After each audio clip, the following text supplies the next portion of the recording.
से आग्रह करूंगा कि सभी को संबोधित करें श्री योगी आदित्यनाथ जी महाराज। जोरदार से स्वागत करना है।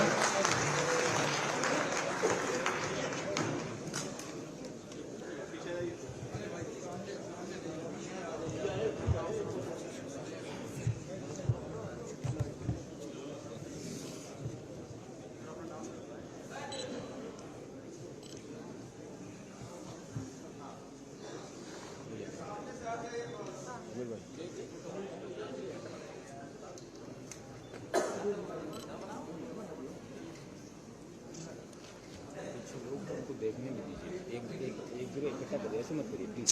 अमित भाई प्लीज अमित भाई आ जाइए, छोटी तरह से आगे से हां दाएं बाएं करिए, थोड़ा उधर एक सामने है ना, अमित भाई सामने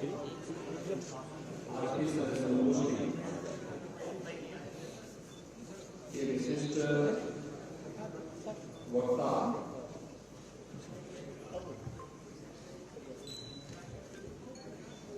अयोध्या नाम से पधारे आध्यात्मिक और दार्शनिक विचारक आचार्य मिथिलेश नंदन सरस्वती महाराज,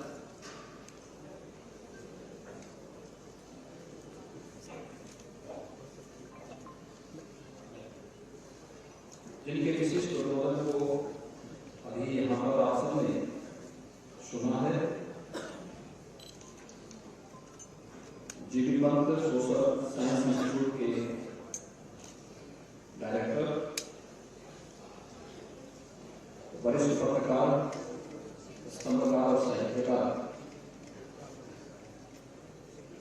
सम्मानित श्री भगवती नारायण जी,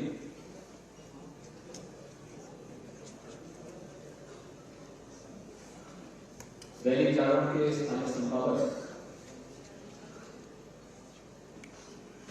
सम्मानित श्री बबन मोहन जी, राष्ट्रीय सहारा के स्थानीय संपादक श्री दिव्य भवदेव जी, दैनिक हिंदुस्तान के स्थानीय संपादक श्री राकेश पाल जी, पत्रकार समिति गोरखपुर के अध्यक्ष श्री अरविंद राय जी, उपाध्यक्ष श्री गजेंद्र त्रिपाठी जी, महामंत्री श्री कमलेश सिंह जी, प्रेम पराया जी, आज के इस कार्यक्रम में विशिष्ट उपस्थिति जिन महानुभावों की है, प्रदेश सरकार में मेरे सहयोगी मंत्री डॉक्टर संजय साह जी, भारतीय जनता पार्टी के क्षेत्रीय अध्यक्ष और विधान परिषद के सदस्य डॉक्टर धर्मेंद्र सिंह जी, माननीय विधायक श्री राकेश त्रिपाठी जी, विपिन सिंह जी, महेंद्रपाल सिंह जी, सलामणी जी, गोरखपुर के हमारे सभी मीडिया से जुड़े हुए प्रतिनिधिगण और उपस्थित भाइयों बहनों, मैं आभारी हूं पत्रकार समिति गोरखपुर का, इन्होंने एक ज्वलंत मुद्दे को लेकर के मीडिया की क्या भूमिका होनी चाहिए इस विषय से संबंधित इस संगोष्ठी का आयोजन भगवान सूर्य के उत्तरायण में जाने के तत्काल बाद आयोजित किया है। और मेरा मानना है कि एक सकारात्मक दृष्टिकोण से आयोजित की गई इस संगोष्ठी के परिणाम भी उतने ही सकारात्मक होने वाले हैं, क्योंकि पत्रकारिता को हम लोगों ने रूपों में देखा है। शासन प्रशासन देश और दुनिया के अंदर क्या कुछ हो रहा है, वह एक दिव्य दृष्टि आप लोगों को देते हैं। लेकिन मीडिया ने विगत 2 दशक के अंदर स्वयं भी बदलते हुए परिवेश को देखा है, बदलती भी प्रदृश्य के स्वयं ही साक्षी रहे हैं। आज से 20 वर्ष पहले तक केवल प्रिंट मीडिया और अखबार जब लोगों तक पहुंचते थे या फिर बहुत होता था तो आकाशवाणी या दूरदर्शन से संबंधित शासन की योजनाओं की और शासन से जुड़े हुए समाचार और कुछ अन्य जरूरत मुद्दे जनता तक पहुंच पाते थे, लेकिन विस्तृत जानकारी के लिए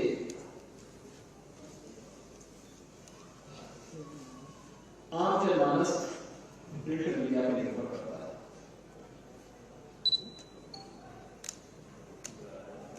पिछले 20-22 वर्ष के दौरान आपने देखा होगा कि विजुअल मीडिया उसमें आया, तेजी के साथ उसका प्रचार प्रसार हुआ।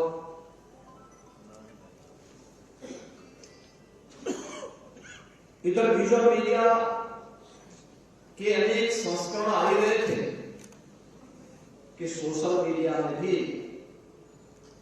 अनेक चीजें सामने आई, अलग अलग प्लेटफॉर्म्स के लिए आए। सोशल नेटवर्किंग प्लेटफॉर्म ब्लॉग के माध्यम से, अन्य अनेक प्लेटफॉर्म्स के माध्यम से आज हम उसके स्वरूप को भी देखते हैं और मीडिया का एक नया रूप डिजिटल मीडिया के रूप में हम देखने जा रहे हैं। इन सब चुनौतियों के बीच भी किसी की भूमिका कम भी नहीं हुई है और किसी के प्रति आकर्षण भी आज भी सामान्य जनमानस में सबके अपने अपने ग्रुप बने हुए हैं, यानी कह सकता हूं कि सबकी अपनी जजमानी आज भी जीवित बची हुई है और उसके बीच उन चुनौतियों से जूझते हुए अपनी विश्वसनीयता को बनाए रखते हुए मीडिया जगत से जुड़े हुए आप सुधीजन कार्य कर रहे हैं। ये बदलता स्वरूप प्रकृति के साथ मीडिया के अनेक रूपों में हम सबको उसके दर्शन हो रहे हैं। लोग उसके साथ जुड़ भी रहे हैं, उसका आनंद भी ले रहे हैं, उसका उपयोग भी कर रहे हैं और उसका उपयोग भी हर स्तर पर हो रहा है। अपने अनुसार हर व्यक्ति उसकी व्याख्या भी करता है, अलग अलग तरीके से उसको उसकी विवेचना भी करता है।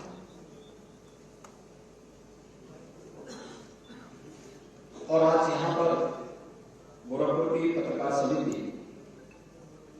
इस ज्वलंत मुद्दे को लेकर के बदलता हुआ प्रदेश में पत्रकारिता की भूमिका क्या होनी चाहिए, इस बात को लेकर के इस गोष्ठी का आयोजन बाबा गोरखनाथ की इस पावन धरती पर मकर संक्रांति के दिन ही आज यहाँ पर आयोजित हो रही है।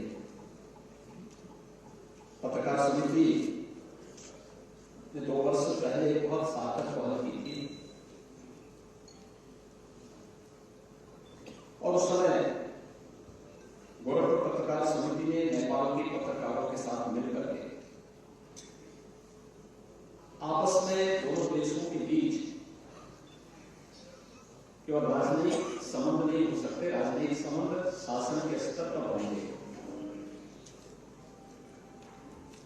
लेकिन मैन टू मैन, व्यक्ति से व्यक्ति का संवाद, जो रोटी बेटी का संबंध नेपाल और भारत का था,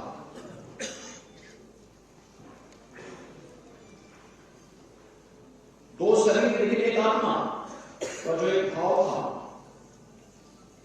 इस भाव के साथ जुड़ते हुए प्रारंभ किया था। मैंने देखा था कि उस समय गोरखपुर में भी और लखनऊ में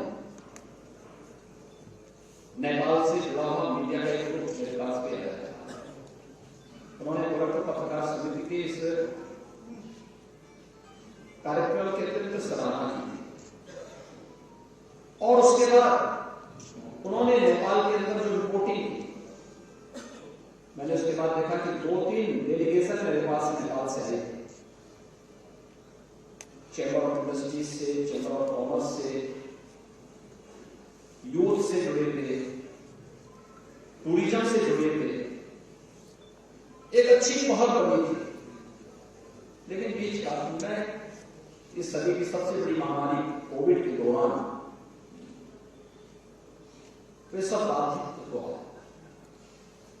लेकिन एक नई भूमिका के साथ आज यहां पर गोरखपुर की पत्रकार समिति इस अभियान को लेकर के आगे बढ़ रही है, अत्यंत सार्थक है, अभिनंदनीय है। और मैं इस पहल का स्वागत करता हूं और धन्यवाद देता हूं गोरखपुर पत्रकार समिति के, तो उन्होंने यहां पर आज इस गोष्ठी को किया है। यद्यपि इसमें आचार्य मिथिलेश मंडली स्मरण जी के और यहाँ पर आचार्य बद्री नारायण जी के विचारों को विस्तृत रूप से सुनने की आवश्यकता है, क्योंकि दोनों अपने अपने क्षेत्र के विशिष्ट वक्ता है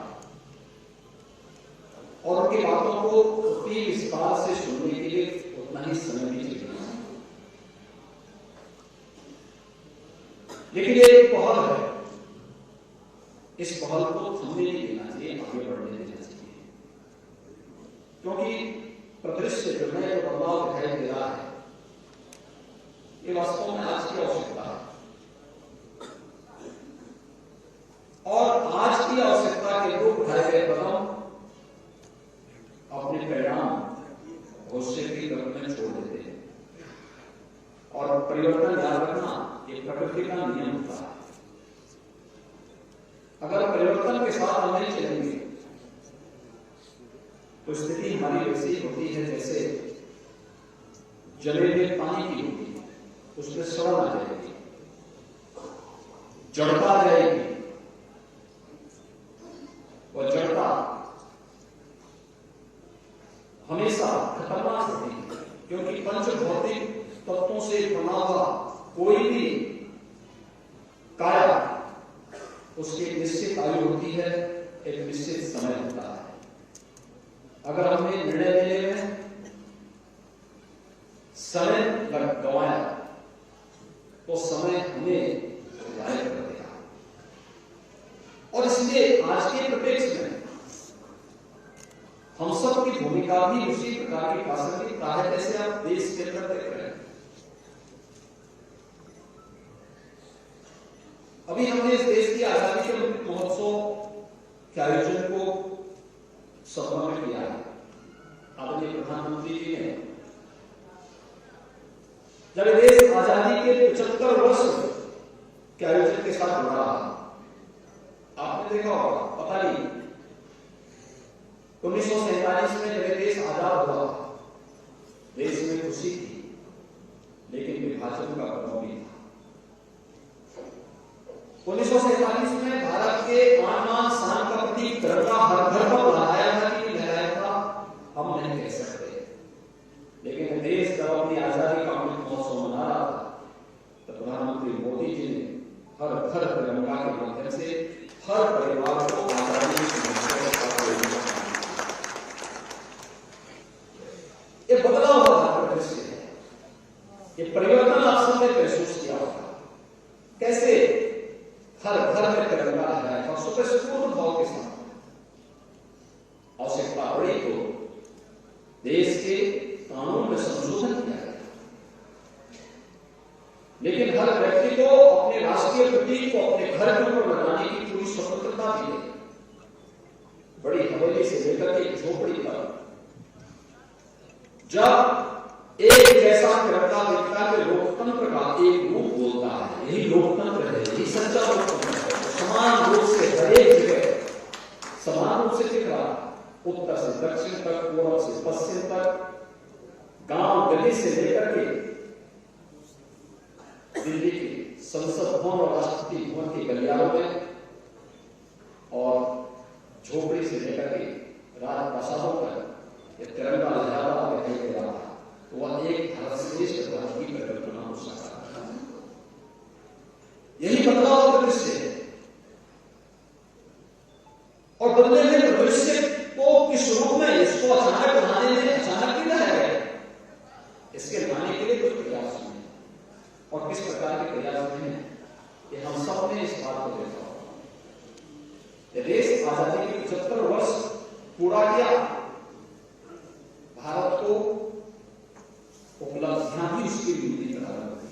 आज के दिन पर मैं दुनिया में हम क्या देख रहे हैं?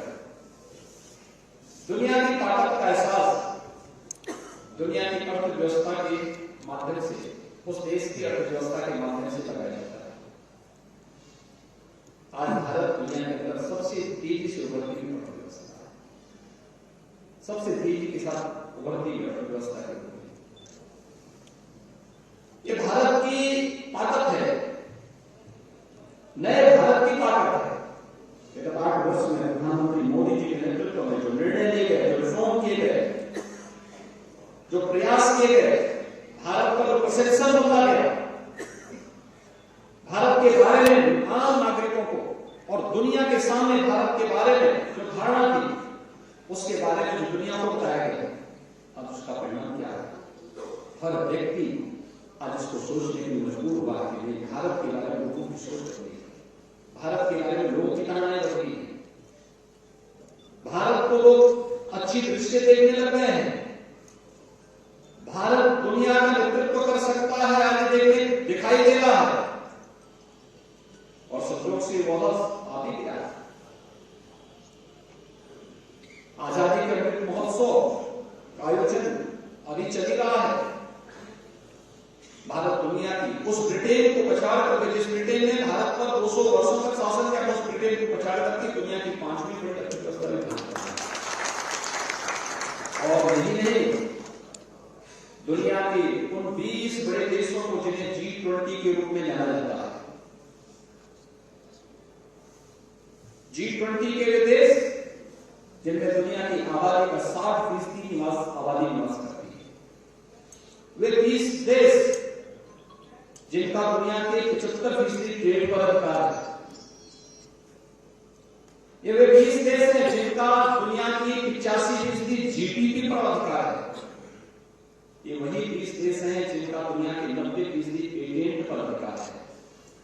उन 20 देशों का, G20 के देशों का नेतृत्व अगले वर्ष तक प्रधानमंत्री मोदी जी के हाथों में है, और इस अवसर पर भारत को आयोजित करने का अवसर प्राप्त हो रहा है। दुनिया आएगा ट्रेड के लिए, टूरिज्म के लिए, टेक्नोलॉजी के लिए, भारत को एक नए मंच के रूप में देखने को मिल रहा है। अवसर मिलेगा। उत्तर प्रदेश के अंदर भी 11 आयोजन है, उन आयोजनों के साथ उत्तर प्रदेश भी जुड़ रहा है। ये नया भारत, और इस नए भारत के साथ जुड़ने के लिए लोकतंत्र के स्तंभ को, जब पूरा भारत एक स्वर में बोलता है, 140 करोड़ की आबादी का भारत एक स्वर में बोलता है, दुनिया के अंदर 140 करोड़ की ताकत दिखती है।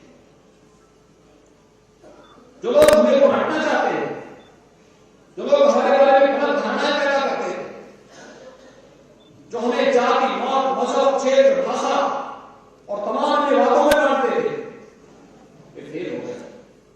कोरोना महामारी के दौरान उनके सभी आंकड़े ध्वस्त हो गए।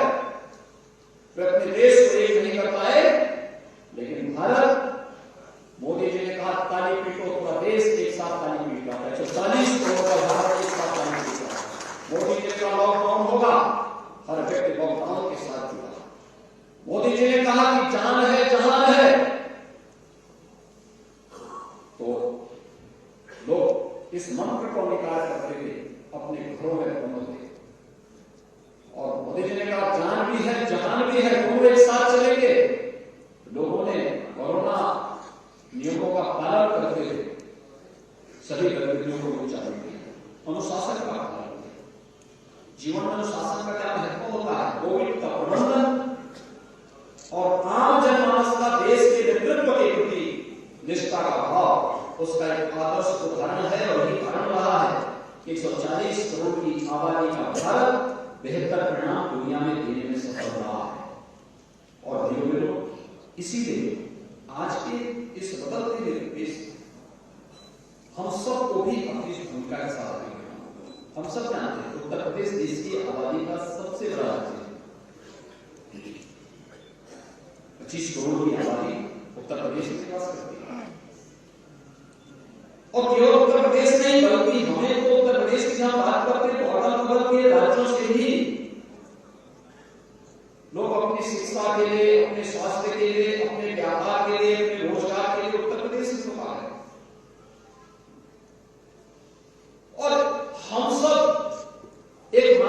संवेदना हम सबके प्रति रखते रहना भी चाहिए। आखिर हमारे देश का नागरिक है, हम उसके साथ भेदभाव नहीं कर सकते। लेकिन इस सब के बावजूद उत्तर प्रदेश आज बदलते हुए उस परिदृश्य में अपने आप को किस रूप में आगे बढ़ाने का प्रयास कर रहा है। पिछले 5.5-6 वर्ष के दौरान आपने उत्तर प्रदेश के अंदर उत्तर प्रदेश को देखा, पूरा उत्तर प्रदेश के अंदर जो कुछ हुआ और उस बदलते हुए प्रदेश में सरकार ने निर्णय, जब हम लोग निर्णय ले रहे थे, बहुत सारे लोगों के जब निर्णय लेते हैं, ऐसा नहीं कि कोई निर्णय अचानक एक झटके में ले लेते या कोई कानून बनता है एक झटके में नहीं बनता, अलग अलग स्टेज में चर्चा होती है, त्याग विचार विमर्श होता है, फिर हम उसके सभी पक्षों को ध्यान में रख करके निर्णय लेते हैं। लेकिन पब्लिक डोमेन में बहुत सारी चीजें नहीं डाली जाती, नहीं आ पाती, या हो सकता है लोग संज्ञान नहीं ले पाते। उन स्थितियों में बहुत बार लगता है कि क्या अचानक तो नहीं बात लागू हुआ, लेकिन जब बहुत बार लोगों को लगता है, लेकिन जब परिणाम आते हैं लोगों को लगता है नहीं अच्छा। उत्तर प्रदेश आज दिशा में आगे बढ़ा, ये भारत के लिए आवश्यक है। उत्तर प्रदेश अगर विकास की दौड़ में पिछड़ जाएगा तो भाइयों बहनों, देश जिस रफ्तार से आगे बढ़ रहा है, 1/5 पॉपुलेशन अगर उस रफ्तार के साथ पीछे छूट जाएगी तो फिर वो समग्र विकास की अवधारणा जो देश के नेतृत्व की है उसको पूरा होने में कुछ समय लगेगा। और इसलिए उत्तर प्रदेश को उससे ज्यादा स्पीड से आगे बढ़ना होगा, उससे अच्छे वातावरण भी देना पड़ेगा, परिणाम भी देने पड़ेंगे। इसके लिए मानसिक रूप से अपने आप को तैयार करना होगा। और विगत 5.5-6 वर्षों के अंदर जिन क्षेत्रों में हम लोगों ने अपने कार्यक्रम आगे बढ़ाए हैं, मेरा मानना है उत्तर प्रदेश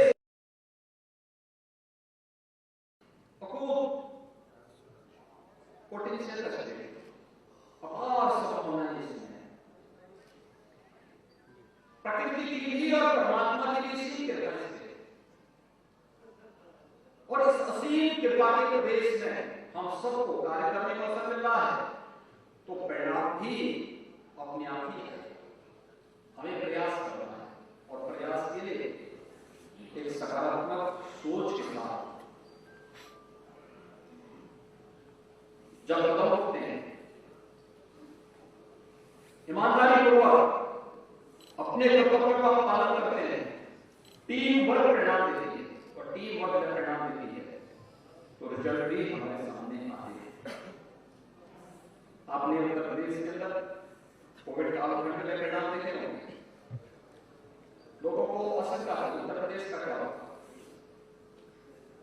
और अभी तो कोविड की ही आशंका थी, इसी दौरान बहुत सारे राज्यों से प्लान शुरू हो गया।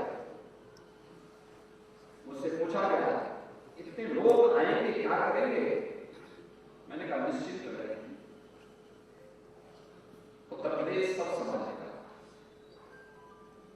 मुझसे पूछा गया कैसे संभालेंगे, एक तो कोरोना का भय और दूसरा प्रवासी कामगार आएंगे। मैंने कहा कितने आएंगे, अरे आपको अंदाजा नहीं, ये संख्या 1 करोड़ तक पहुंच सकती है। तो मैंने कहा 1 करोड़ तो मैंने कहा 1 करोड़ कर सकता है। लोगों ने कहा कहां रखेंगे, मैंने कहा आपको यूटी की ताकत का बताइए कि हमारे पास 96 लाख एमएसएमई यूनिट है, अगर एक यूनिट में 1 या 2 लोग समायोजन करूंगा तो 1 करोड़ लोग उसी में आ जाएंगे। वैसे ही दुनिया की सबसे अच्छी उर्वरा भूमि हमारे पास है, जितना अन्न हम तो वर्तमान में पैदा कर रहे हैं, यह इससे 3 गुना अधिक अन्न उत्पादन करने की क्षमता रखती है। जल संसाधन दुनिया का सबसे अच्छा जल संसाधन हमारे पास है। ये सब हमारे पास है, इसलिए यहां से यूपी से निश्चित करें। यूपी में हम, और आपने देखा होगा बहुत सारे राज्यों में अपने प्रवासी कामगार और श्रमिकों को वहां निवेशन कार्ड कर दिया। हमने कहा उत्तर प्रदेश से होकर के जाएगा, उत्तर प्रदेश में जो आएगा उसकी सारी जिम्मेदारी राज्य सरकार की, और हमने केंद्र सरकार के साथ मिलकर उन सबको यहाँ पे रहने की व्यवस्था की, उनकी खाने की व्यवस्था की, उनके उपचार की व्यवस्था की, और फिर जब राज्यों में अपने यहाँ के द्वार खोले वहां तक पहुंचाने की व्यवस्था की और समाज एक मानवीय पक्ष था और हमारा राष्ट्रीय कर्तव्य था। संकट के समय कोरोना की लड़ाई किसी व्यक्ति की नहीं, किसी सरकार की नहीं, देश की लड़ाई है। इस देश की लड़ाई में हम सबको मिलकर के इस कार्यक्रम में लड़ाई ये प्रेरणा बातें है। गोरखपुर में इंसेफ्लाइटिस, इस पूर्वी उत्तर प्रदेश में इंसेफ्लाइटिस की लड़ाई को आपने देखा होगा। इंसेफ्लाइटिस जुलाई से नवंबर तक का होना, यहां पे बहुत सारे क्षेत्रों में भय और दहशत के लिए जाना जाता है। पता नहीं कब ये बीमारी किस बच्चे को अपनी चपेट में ले रही है और किसको निकल रही है। एक भय, एक आतंक, एक दहशत। 40 वर्ष में 50,000 बच्चों की मौत हुई है इंसेफ्लाइटिस से उत्तर प्रदेश में, और उसका मुख्य केंद्र बिंदु गोरखपुर और उसके आसपास के जनपदों का, जो कि एकमात्र मेडिकल कॉलेज गोरखपुर में था, इसलिए मौतें ज्यादा गोरखपुर में होती थी। सभी जगह लोग आते थे, गोरखपुर में ही यही मौतें होती थी। प्रबंधन, बेहतर प्रबंधन, समन्वय, टीम वर्क कैसे प्रेरणा देता है। 95% आज इंसेफ्लाइटिस की मौत को हम नियंत्रित करने में हम लोगों ने सफलता, और अगले कुछ वर्षों से लगा देना इंसेफ्लाइटिस हमेशा के लिए खत्म हो जाएगी। समाज पूरी तरह हम उसको नियंत्रित कर रहे हैं, लेकिन कुछ चीजें हैं जिस पर विचार होगा उससे कि भाइयों बहनों, इंसेफ्लाइटिस का वैक्सीन जापान में 1905 में बन गया, और 1905 से भारत में उस वैक्सीन को से आने में 100 साल लगे। 2005 में यहाँ जापानी इंसेफ्लाइटिस का वैक्सीन बना, 100 वर्ष।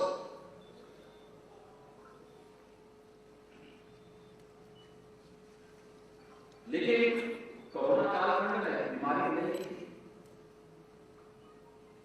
नई बीमारी थी।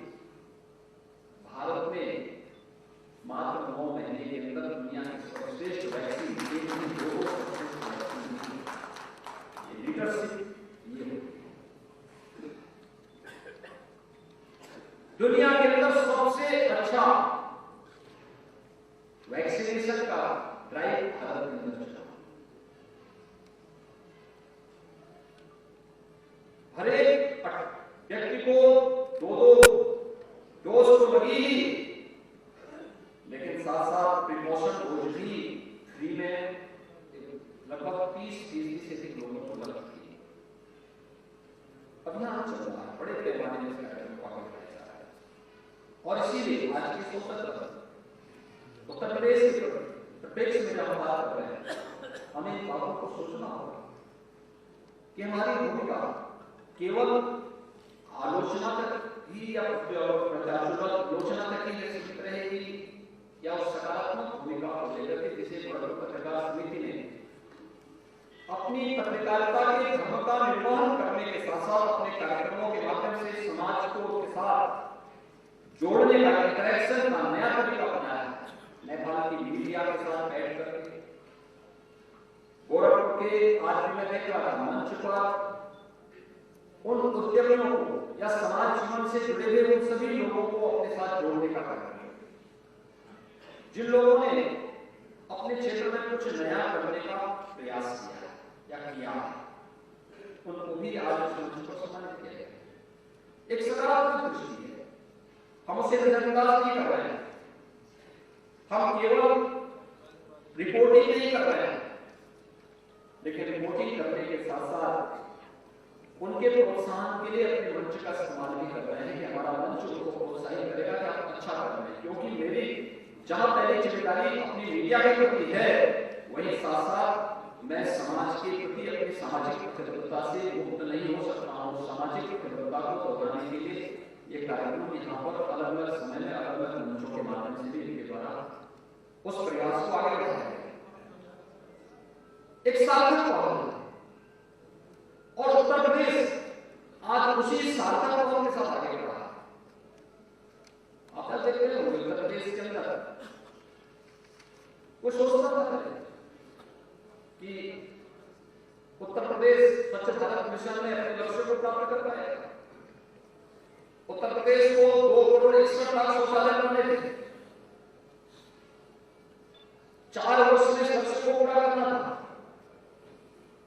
2.5 वर्ष बीत गए, 2.5 वर्ष में मात्र 45 लाख शौचालय बने।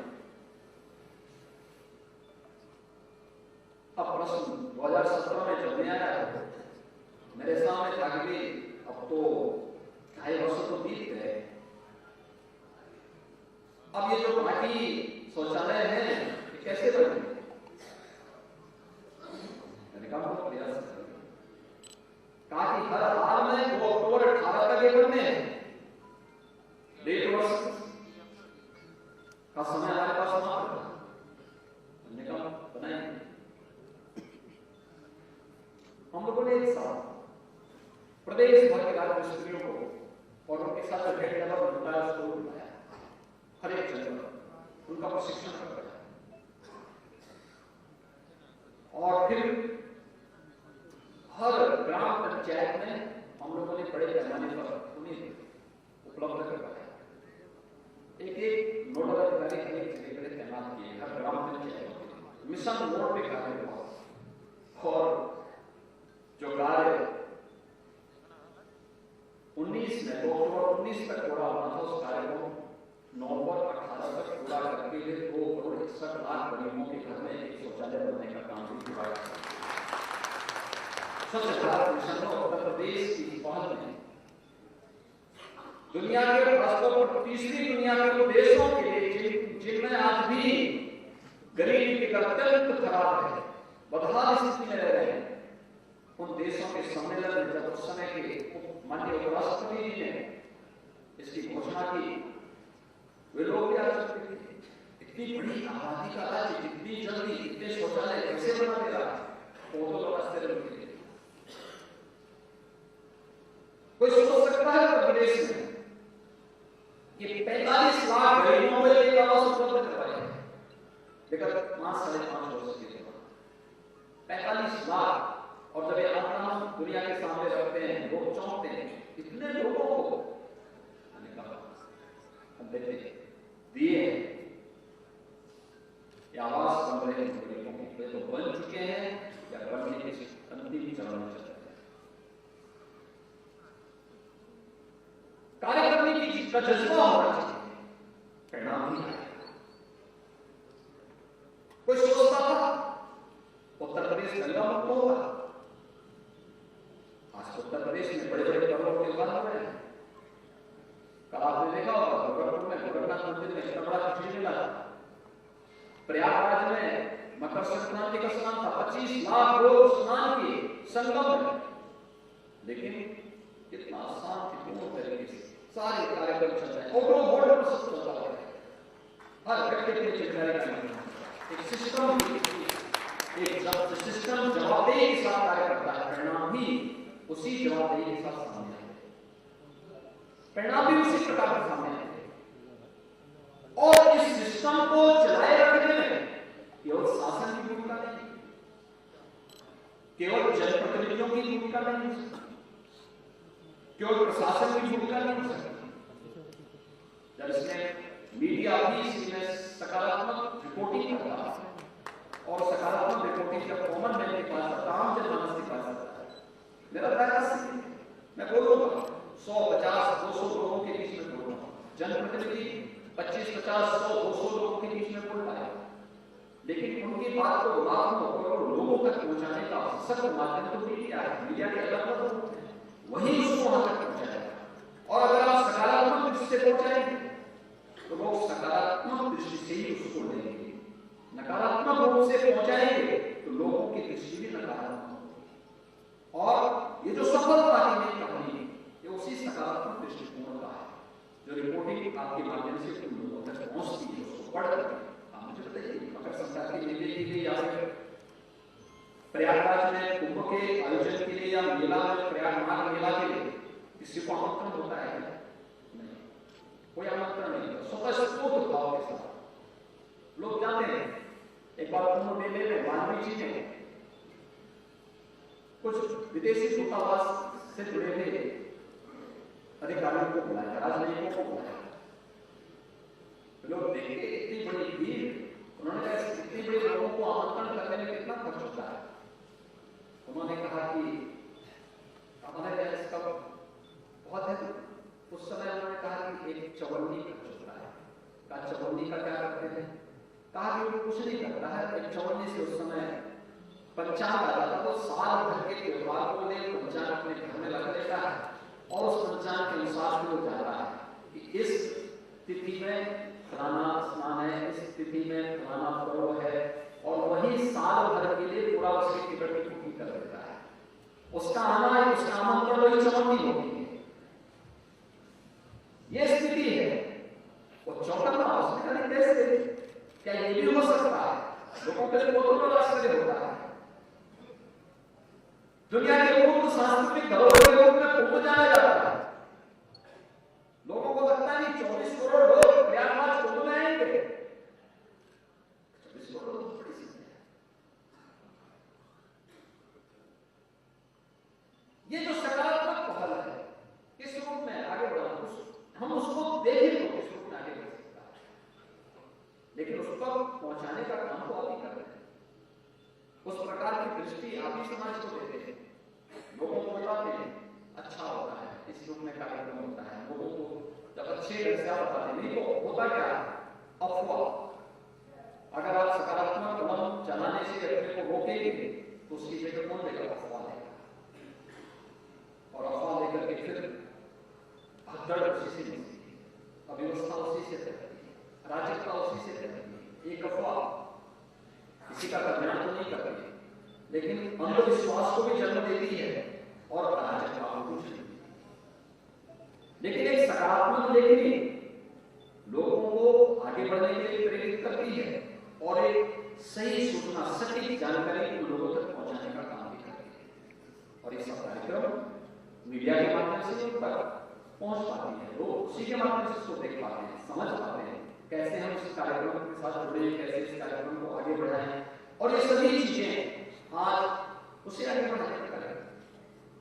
अगर ये दृष्टिकोण नहीं होता तो ये एमएसएमई यूनिट जो यूपी की थी, तो पहले से पीढ़ी का पीढ़ी चल जाती थी। इसमें अगर थोड़े भी प्रयास हुए होते,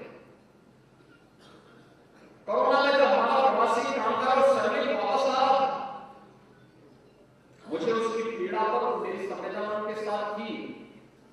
हमारे कुछ अधिकारी भी, बहुत सारे लोग कहते थे सब आप गाड़ी मत कीजिए, दिक्कत हो जाएगी। मैंने कहा नहीं, मैं उसको सड़क पे नहीं छोड़ूंगा, मैं गाड़ी भी भेजूंगा, जल्दी की व्यवस्था भी करूंगा। लोग कहते थे कि आप, मैंने कहा देखो जहां जहां आ रहे हैं जिले में उनकी स्किल मैपिंग नहीं कर रहा। वो कहते थे क्या करेंगे? अरे हमने कहा उसको घर में नहीं बैठने देना है, वो जहां होगा उसको उसके लायक काम भी दूंगा, उसके गांव में, उसके जनपद में, नहीं होगा अन्य जगहों पर उपलब्ध होगा। अब आप सोचिए स्किल मैपिंग क्यों का होगा, लेकिन उससे पहले हमने कोविड बाद में आया, लेकिन हम लोगों ने उससे पहले ही यहाँ की परंपरागत उद्यम को जो एमएसएमई हमारे पास था, उसको हमने वन डिस्ट्रिक्ट वन प्रोडक्ट के माध्यम से एक मंच दे दिया, तकनीक के साथ जोड़ दिया। उसके लिए मार्केटिंग की जो दम तोड़ना का भारत उत्तर प्रदेश का की ताकत, उसको हम लोगों ने आगे बढ़ाने का काम।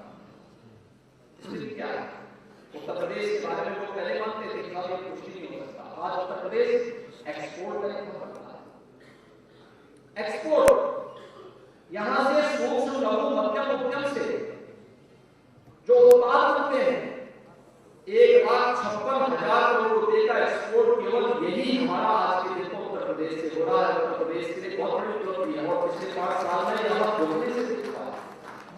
नहीं तो उत्तर प्रदेश के बारे में लोग जानते थे कि कुछ होते थे, लेकिन उसके लिए हमें तकलीफ देनी पड़ी, कुछ सुविधाएं देनी पड़ी, इंस्पेक्टर राज से उन्हें मुक्ति देनी पड़ी, उन्हें प्रोत्साहन देने के लिए कदम उठाने पड़े, रिफॉर्म करने पड़े। जैसे मुरादाबाद में पीतल उद्योग के लिए जाने पीतल की लकड़ी के रूप में मुरादाबाद कोई वहां काम करता था, लोग परेशान करते थे, कभी अथॉरिटी के लोग परेशान करते थे, कभी पॉल्यूशन कंट्रोल से जुड़े हुए लोग परेशान करते थे, कभी कोई और आगे लोग परेशान करता था। उनके पास तकनीक नहीं, कोयले की भट्टियां थी, केरोसिन था, तो स्वाभाविक रूप से कोयले की भट्टी और केरोसिन से पॉल्यूशन होगा। उनकी कोई गारंटी नहीं, कोई तकनीक उनके पास नहीं, कोई डिजाइन नहीं। मार्केट जो भेजना भी चाहता था उनको इतना महंगा पड़ जाता था, दम तोड़ रहा था। हमने उनको डिजाइन दिया, हमने उनको तकनीक दी, हमने उनके कोयले और केरोसिन को हटा करके उन्हें सीएनजी और पीएनजी के कनेक्शन उपलब्ध करवाया। हम लोगों ने इंस्पेक्टर राज और पॉल्यूशन कंट्रोल बोर्ड को उन तक जाने से रोका कि भाई अगर आपसे परेशान नहीं करेंगे, उनके लिए मार्केट दी, एक मंच दिया, उसकी ब्रांडिंग की, और आज अकेले मुरादाबाद से 14,000 करोड़ रुपए से अधिक का एक्सपोर्ट होगा। अकेले 14,000 करोड़ रुपए से अधिक का एक्सपोर्ट वहां से होगा। ऐसे फिरोजाबाद का ग्लास, फिरोजाबाद का ग्लास की स्थिति है, दम तोड़ रहा। टीटी जेट नाते आगरा ताजमहल के संरक्षण की दृष्टि से माननीय उच्चतम न्यायालय उन सभी उद्योगों को बंद कर रहा था जिनसे पॉल्यूशन होता है। उनके पास तकनीकी नहीं, हम लोगों ने वहां की उपलब्ध कराई, तकनीक मंच दिया। आज वहां पर लगभग 2.5 से 3 हजार करोड़ रुपए का एक्सपोर्ट वहां से हो रहा है।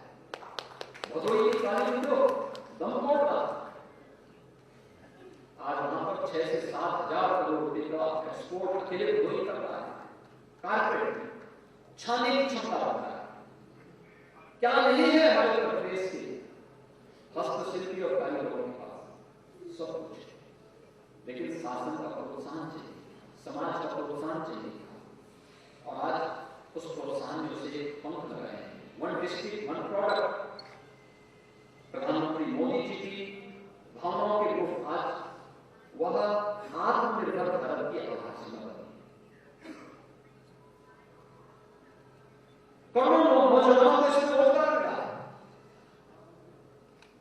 कोविड के दौरान जिन लोगों ने हमारे कामगार, हमारे श्रमिकों को अपने आप, भले ही उस समय कोई बोझ लगे होंगे, लेकिन हमने अपनाया, हमारा उपयोग फल खुलने लग गया। लेकिन जैसे ये वापस आए, उन राज्यों के उद्योग बंद हो गए और उनको बाहर लगानी पड़ी, गाड़ी भेजनी पड़ी, साहब इनको भेज दीजिए, थोड़ा हमारे यहाँ काम करना दिक्कत हो जाएगी। तो हमने कहा इनको काम करेंगे, उनको काम करेंगे। वह एक दृष्टिकोण अगर नहीं होता, हम भी बोलते थे कि साहब हम क्यों इसको दें, जिम्मेदारी से मुंह मोड़ने जैसे। कोविड के दौरान जिस प्रकार की स्थितियां थी, हम उससे अपने आप को अलग नहीं कर सकते। और मुझे लगता है कि शासन में बैठकर व्यक्ति के लिए दो चीजें बहुत आवश्यक होती है। एक समाज के प्रति और आम नागरिक के प्रति संवेदनशील व्यवहार, उसकी पीड़ा को सुनने का एक जज्बा उसके अंदर होना चाहिए, लेकिन कानून का राज हो, उसके लिए उतनी ही दृढ़ इच्छा शक्ति के साथ निर्णय लेने की क्षमता और कानून के पालन को मजबूती के साथ लागू करने की ताकत भी होनी चाहिए। अगर शासन इन दोनों पक्षों को एक साथ लेकर के नहीं चलेगा, तो शासन व्यवस्था कभी सफल नहीं हो सकती।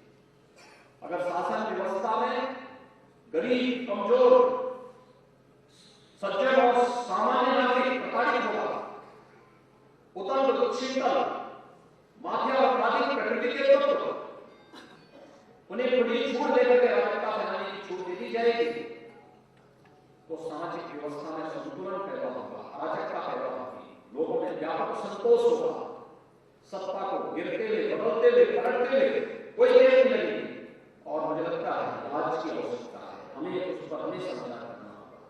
और शासन उत्तर प्रदेश के अंदर इन दोनों पक्षों को साथ लेकर के चलती है। एक तरफ संवेदनशील विभाग, कॉमन मैन, समाज के अलग अलग लोगों के लिए उस प्रकार की योजनाएं, हमें महिलाओं के लिए कार्यक्रम चल रहा है, मिशन शक्ति का हमारा कार्यक्रम, यूथ के लिए कार्यक्रम कर रहा है। उत्तर प्रदेश का नौजवान दुनिया के अंदर जहां कहीं भी अच्छा है, लेकिन हमारे पास सबसे अधिक यूथ है, तकनीकी जिससे वो सक्षम बन सके। बहुत सारे यूथ कोरोना काल में हम देख रहे हैं, उस यूथ के पास हमने जब कहा कि भी ऑनलाइन एग्जाम कराओ, बहुत सारी संस्थाएं ये कर रही हैं, उनके पास अब हमारे पास टैबलेट नहीं, स्मार्टफोन नहीं, लैपटॉप नहीं, बच्चों के पास। हमने कहा बनाया सरकार से, हम कर रहे हैं, सरकार कर रही है। 2 करोड़ युवाओं को टैबलेट स्मार्टफोन दे रहे हैं, शासन की योजनाओं का पूरा वित्त उसमें दे रहे हैं। क्या क्या योजनाएं शासन की है, कैसे जुड़ सकते हैं? शासन उन नौजवानों के लिए कार्यक्रम चला रही है। नौकरी ही उत्तर प्रदेश के अंदर सरकारी नौकरियां थी, और नौकरी आने के साथ किस प्रकार की स्थितियां पैदा होती, बोली शुरू हो जाती है। आज हम 5 लाख नौजवानों को प्रदेश के अंदर सरकारी नौकरी दे चुके हैं। किसी भी शासकीय नौकरी में कहीं भी कोई ये नहीं कह सकता कि इसमें किसी प्रकार की कोई धांधली नहीं है। पूरी पारदर्शी तरीके के साथ एक एक भर्ती की प्रक्रिया उसी तर्ज पर आगे बढ़ने का कार्य होता है, और प्रक्रिया कुशलतापूर्वक आगे बढ़ती है।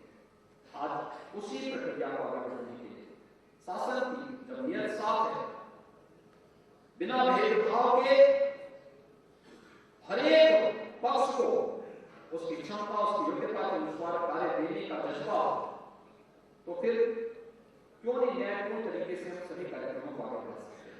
भर्ती की प्रक्रिया उसका उत्तर प्रदेश के अंदर ये सभी चीजें करते हैं, और इन सभी कदमों के कारण आज प्रदेश का परसेप्शन बदला है।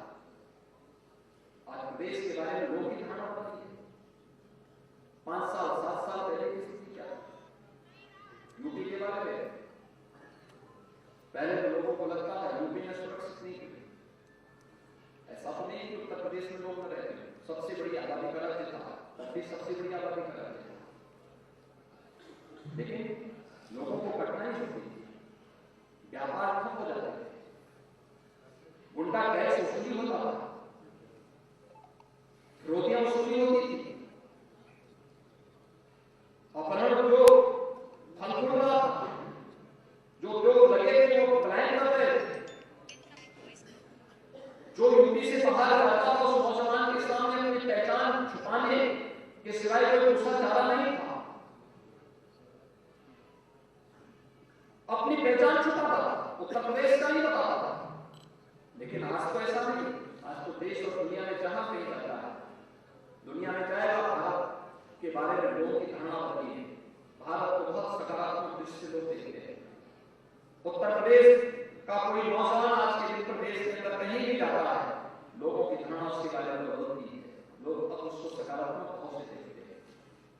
ये जो बदलाव है एक टर्निंग पॉइंट से होता है, और उत्तर प्रदेश का ग्लोबल इन्वेस्टर समिट उसी को समझते हैं। हम लोगों ने 10 से 12 फरवरी के बीच में आयोजित किया है। समिट के पहले मैंने उत्तर प्रदेश की अपने वरिष्ठ मंत्रियों की 8 टीमों को दुनिया के 16 देशों में भेजा और 21 शहरों को उन्होंने कवर किया। क्या भारत और उत्तर प्रदेश के बारे में लोगों की कितनी सकारात्मक सोच है। हमारी टीम केवल 1 सप्ताह की लगी, लेकिन उस 1 सप्ताह के दौरे में उत्तर प्रदेश को 7 लाख करोड़ रुपए से अधिक के प्रस्ताव के लिए दुनिया के निवेशक और इन्वेस्टर्स ने उत्तर प्रदेश को प्रदान किया। उन्होंने कहा तो उत्तर प्रदेश में आना चाहिए। आज यही स्थिति देश के अंदर है। मैं पिछले दिनों मुंबई गया और मुंबई में मैं गया, मुझे याद है जब मैं 18 में गया 18 में जब गया था वो उस समय जिस भी बड़े उद्यमी उद्योगपति या निवेशक से मैं मिलता था वो मिलता तो था, लेकिन कहता था कि साथ देखिए हम लोगों ने तो संकल्प किया है कि हम यूपी में नहीं जाएंगे। क्यों नहीं जाएंगे बताओ? अरे साहब जो हमारे साथ बीता है कैसे नहीं होता है। यही टिप्पणी होती और दुनिया के देश के टॉप के उद्योगपतियों और निवेशकों की धारणा। और जब मैं इस बार गया हर टॉप का उद्योगपति और निवेशक मुंबई में मिला और सब ने कहा जितना और जहां आप कहेंगे हम यूपी के अंदर निवेश करने के लिए तैयार हैं। और मैं मानता हूं जब मैं कहूं मेरे मंत्री कहे, हमारे विधायक कहे, हमारे पदाधिकारी कहे कि हम अच्छा कर रहे हैं, मेरा मानना है कि ये अपना विट्ठू बनना ये वाली स्थिति होती है। लेकिन अगर बाहर का व्यक्ति कोई हमसे कह रहा है और वह इस बदलाव को महसूस कर रहा है, उत्तर प्रदेश में आगे लाखों करोड़ रुपया लगाने को तैयार है, यहाँ पे रोजगार के लिए, यहाँ के विकास के लिए प्रक्रिया के साथ जुड़ने को तैयार है, तो मैं इस बात को मानता हूं कि वो बदलाव बदले हुए दृश्य में उत्तर प्रदेश ने अपने आप को बदला है और वह अब यहाँ की जनता के सभी प्रश्नों का उत्तर खोज निकाल चुका है और उसने देख लिया है कि रंगों से नहीं, जातीय बंटवारे से नहीं, वर्ग भेद करके नहीं, अपनी विरासत का सम्मान करते हुए विकास की दौड़ के साथ आगे बढ़ने का समय आ गया है। और उत्तर प्रदेश आज उसी विकास की दौड़ के साथ आगे बढ़ रहा है और विकास की सकारात्मक सोच को आगे बढ़ने की सोच आज उत्तर प्रदेश के अंदर सर्वत्र देखने को मिल रहा है, हर एक जगह देखने को मिल रहा है। मैं धन्यवाद दूंगा गोरखपुर पत्रकार समिति को, उन्होंने सकारात्मक सोच देखा। गोरखपुर ने तो पिछले 5-6 वर्ष 6-7 वर्षों के अंदर जो गोरखपुर में जिन चीजों के लिए तड़प होती आज वो चीजें नई रूप में आ रही। 1990 में बंद खाद कारखाना चालू हो चुका है, एम्स गोरखपुर में चालू हो चुका है, डीआरडी मेडिकल कॉलेज जो स्वयं बीमार था आज वहां पर वो स्वयं स्वस्थ है और सुपर स्पेशलिटी के नए ब्लॉक के साथ काम करना शुरू हुआ। आज यहाँ पे रीजनल सेंटर वायरोलॉजी का गोरखपुर में काम कर रहा है। गोरखपुर में 4 विश्वविद्यालय वर्तमान में कार्य कर रहे हैं। पर्यटन केंद्र के रूप में रामगढ़ताल एक नई दृष्टि लोगों के मन में देता है। परिवार के साथ देर रात्रि तक लोग जाके घूमते देख रहे हैं, सुरक्षा का बेहतरीन वातावरण उपलब्ध कराया जा रहा है। ये सभी चीजें बदलाव दृश्य है। सड़कें चौड़ी हो गई, एयर कनेक्टिविटी बेहतर हुई है, एक नई दृष्टिकोण के साथ आगे बढ़ने का जो कार्यक्रम है यह हम सबको निरंतरता लिए है। और इसलिए आज की इस अवसर पर बदलते इस प्रदेश में रोजगार के नए अवसर सृजित हो गए। पहले निवेश करने के लिए कोई नहीं आ रहा, आज यहाँ पर नए निवेशक करने को निवेशकों का भी मंच पर यहाँ पे पत्रकार समिति के द्वारा सम्मान भी किया गया। ये दिखता है कोई निवेशक निवेश तब करेगा जब उसे सुरक्षित वातावरण मिले। लाल किला साई के चुंगल में उसके प्रस्ताव मगड़ जाने में फंसा है, तब उसको एक विश्वास हो जाए। और विश्वास आज गोरखपुर भी दिला रहा है, उत्तर प्रदेश भी दिला रहा है, भारत भी दिला रहा है कि अब ऐसा नहीं होगा। अब यहाँ पे जो उस मगड़ जाल को खोलेगा उस श्रेणी उसमें फंस करके रह जाएगा। शेष अन्य लोगों के लिए शासन ने पूरी पारदर्शी व्यवस्था दी है और उस पर एक सकारात्मक दृष्टि देने की आवश्यकता है। और मैं धन्यवाद दूंगा गोरखपुर के हमारे सभी मीडिया जगत से जुड़े हुए वरिष्ठ जन, सभी रिपोर्टर्स और यहाँ के सभी सुधीजन एक सकारात्मक दृष्टि प्रक्रिया के साथ जुड़कर से आगे बढ़ने का कार्य कर रहे हैं। यह अभिनंदनीय है, एक सराहनीय पहल है और हम इसे निरंतरता लेकर के आगे बढ़ने का कार्य करेंगे। इस विश्वास के साथ एक बार फिर से गोरखपुर पत्रकार समिति को इस पहल के लिए मैं धन्यवाद देता हूँ और विश्वास व्यक्त करता हूँ कि हम समय समय पर समाज को सकारात्मक